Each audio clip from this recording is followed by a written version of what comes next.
সমবায় ব্যাংকের প্রায় ১৩ কোটি টাকা নিয়ে এবার গায়েব হলেন ব্যাংকের ম্যানেজার এবং ক্যাশিয়ার। ম্যানেজারের বাবা প্রভাবশালী তৃণমূল নেতা, মা তৃণমূলের গ্রাম পঞ্চায়েত প্রধান। ঘটনাটি ঘটেছে রতুয়া ১ নম্বর ব্লক এলাকায়। ওই ব্যাংকের টাকা জমা রেখে পথে বসতে চলেছেন ১০১৫ গরিব মানুষ। দেখুন প্রতিবেদনে। বিধানসভা নির্বাচনের দোরগোড়ায় দাঁড়িয়ে মালদহের রতুয়া ১ নম্বর ব্লকের বিলাইমারি গ্রাম পঞ্চায়েতে বড়সড় আর্থিক দুর্নীতি। শাহনগর সমবায় কৃষি উন্নয়ন সমিতি লিমিটেডের মিনি ব্যাংক থেকে প্রায় ১৩ কোটি টাকা নিয়ে উধাও হয়ে গিয়েছেন ব্যাংকের ম্যানেজার এবং ক্যাশিয়ার। এই ঘটনায় রাজনৈতিক সমীকরণ অত্যন্ত তাৎপর্যপূর্ণ। অভিযুক্ত ম্যানেজার অমিত মণ্ডলের মা স্মৃতিকণা মণ্ডল ওই গ্রাম পঞ্চায়েতের তৃণমূল প্রধান এবং বাবা অনিল কুমার মণ্ডল এলাকার দাপুটে তৃণমূল নেতা। অভিযোগ, পরিবারের প্রভাব খাটিয়েই অমিতকে ম্যানেজারের পদে বসানো হয়েছিল। ক্যাশিয়ারের দায়িত্বে ছিলেন অমিত মণ্ডলের খুড়তুতো ভাইপো প্রণব কুমার মণ্ডল। আমানতকারীদের অভিযোগ, গত ৭ মাস ধরে টাকা ফেরত দেওয়ার নাম করে ঘোরানো হচ্ছিল তাদের। অসুস্থ থেকে শুরু করে সাধারণ দিনমজুর প্রায় ১৫,০০০ গ্রাহক বর্তমানে সর্বশান্ত। অনেকদিন কালী পূজা থেকে ঘুরতে ঘুরতে টাকা আমি একটাও পাইনি। সবার কাছে মোহনটোলা ফারিয়ে গেছি, তোমার কি কাছে রতুয়াও গেছি, বিডিওর কাছেও গেছি, কোনো ভালোভাবে কোনো যোগদান হয়নি। ওর বাড়িতে আমি মনে হয় 50 বার গেছি। আমার শরীরও খুব খারাপ ছিল, অপারেশন করে এসেছি, তবু আমি টাকা চেয়েছি 10,000 টাকা আমাকে দে যে আমি বাঁচি। সেটাও টাকা আমি পাইনি। বলছে আজকে দিব না, 10 দিন পরে দিব, 1 মাস পরে দিব, 3 মাস ধরে টাইম নিচ্ছে, টাকা দেয়নি। ওর যে ম্যানেজারটা আছে অনিল বাবু, তার বউ হলো টিএমসির ম্যাম প্রধান, তেও কোনো অভিযোগ লাইনি। ওর বাড়ি গিয়েছি আমি কতবার। কোন পঞ্চায়েতের প্রধান? এটা বিলাইমারি পঞ্চায়েতের প্রধান। Bank Shahnagar society bank. আর ম্যানেজারের নাম কি? অনিল মণ্ডল।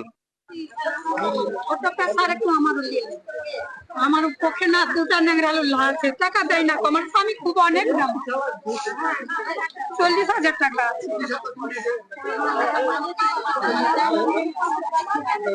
ইহার আমাদের বাড়ি এলাস করে বানাচ্ছিল ব্যাংকে।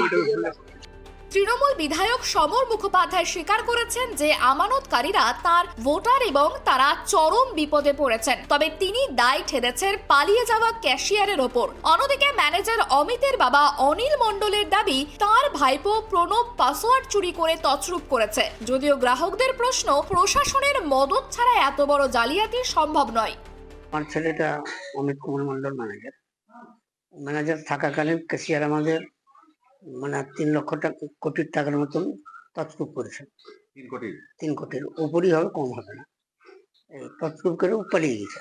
ওর মায়ের নামে লোন, ওর ভাইয়ের নামে লোন, ওর বৌদির নামে লোন, ওর বোর নামে লোন, ওর শালার নামে লোন, বিভিন্ন লোকের নামে, ভাগ্নের নামে লোন করে বেরিয়ে গেছে।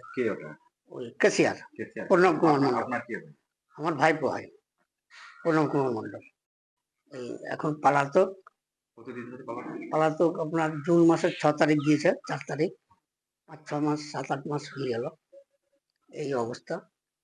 আমি লোনের যে পার্সোনালি লোন আছে ওখান থেকে কালেকশন করে লোকজনদের দিচ্ছি এবং কালেকশনের ব্যবস্থা করছি। বিজেপি এই ঘটনাকে কেন্দ্র করে সুর চড়িয়েছে। দলের উত্তর মালদা সাংগঠনিক জেলার সাধারণ সম্পাদক অভিষেক সিংহানিয়া বলেন, তৃণমূল যে লুটেরা তা ফের প্রমাণিত। গরিব মানুষের রক্ত জল করা টাকা নিয়ে পালাচ্ছে শাসক দলের নেতারা। ওখানকার মানুষ সেখানে টাকা জমা করেছিল, কেউ নিজের মেয়ের বিয়ে দিবে, কেউ নদী ভাঙনের এলাকা থেকে দূরে গিয়ে বাড়ি বানাবে, সেই টাকা নিয়ে পলাতক মানুষ ডেলি ব্যাংকে যাচ্ছে, ব্যাংকের তালা বন্ধ, এবং তৃণমূলের নেতারা, পঞ্চায়েত প্রধান, সেখানকার বিধায়ক, তাদের মুখে এখন সেলোটেপ লাগা আছে। তারা এ নিয়ে কোনো কথা বলছে না। আবার প্রমাণিত হলো তৃণমূল মানে চোর, তৃণমূল মানে চিটিংবাজ, গরিব মানুষের টাকা তারা লুণ্ঠন করে। পুলিশে অভিযোগ দায়ের হলেও এখনো পর্যন্ত টাকা উদ্ধার বা গ্রেপ্তারের কোনো কিনারা হয়নি। মালদা থেকে রুহুল আমিনের রিপোর্ট, কেটিভি বাংলা।